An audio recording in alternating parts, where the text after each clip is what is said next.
గుంటూరులో మాజీ మంత్రి అంబటి రాంబాబు ఇంటి వద్ద ఉద్రిక్తత తలెత్తింది.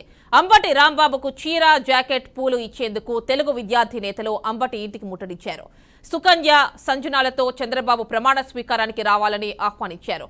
ఈ కార్యక్రమంలో వారందరినీ పోలీసులు అడ్డుకున్నారు. దీంతో రెండు వర్గాల మధ్య వాగ్వాదం చోటు చేసుకుంది.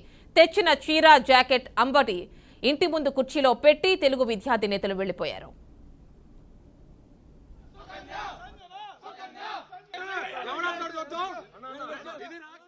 ఈరోజు అంబటి రాంబాబు అసెంబ్లీలో ఆంబో తెరిచినట్టు మనందరం అరుపులు చూస్తా ఉన్నాం. ఇవాళ ఒకటే మ్యాండేట్ ప్రజలు ఇచ్చారు. ఎక్కడ దిక్కు లేని స్థితిలో ఇవాళ గుంటూరు జిల్లాలో, ఉమ్మడి గుంటూరు జిల్లాలో, పల్నాడులో అడుగుపెట్టని స్థితిలో ఇవాళ రాంబాబు, ఆంబోతు రాంబాబు ఉన్న సంగతి మనందరం చూసాం. అరే రాంబాబు, నీకొక్కటే చెబుతా ఉన్నావు, నువ్వు అసెంబ్లీలో మా అమ్మ లాంటి అమ్మని నువ్వు విమర్శించిన చరిత్ర మర్చిపోతావారా? నువ్వు ఆంబోతులాగా నిన్ను ప్రజలు పోలవరం, మరి పట్టిసీమ, పులిచింతల చూడమని పంపిస్తే అసెంబ్లీకి నువ్వు చూసింది సుకన్యాని గంట అరగంట అని చెప్పి ఆ సుకన్యాలతో ఆడుకోవటమే నీకు పట్టిన దరిద్రంరా.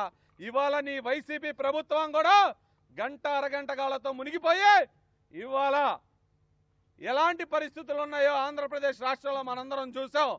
ఒకటే గుర్తుపెట్టుకో రాంబాబు, నువ్వు ఇంకొకసారి గనక మా నాయకుల్ని ఎవరినైనా విమర్శిస్తే నీ పుచ్చ పగలగొట్టి, పళ్ళు రాలగొట్టి నీ ఇంటి ముందే వేస్తామని కూడా ఈ సందర్భంగా హెచ్చరిస్తా ఉన్నాం.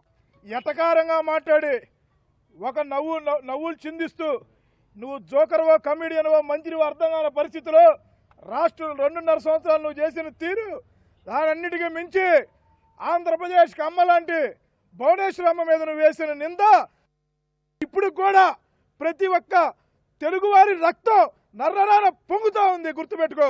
ఇంకొకసారి నువ్వు నీ పరిస్థితులను మార్చుకోకుండా లోకేష్ గారిని కానీ, చంద్రబాబు నాయుడు గారిని కానీ, పవన్ కళ్యాణ్ గారిని కానీ, మా తెలుగుదేశం పార్టీ ఏ నాయకుడినైనా, ఏ కార్యకర్తనైనా విమర్శిస్తే గుడ్డ రోడ్డు తీసి నడి రోడ్డు మీద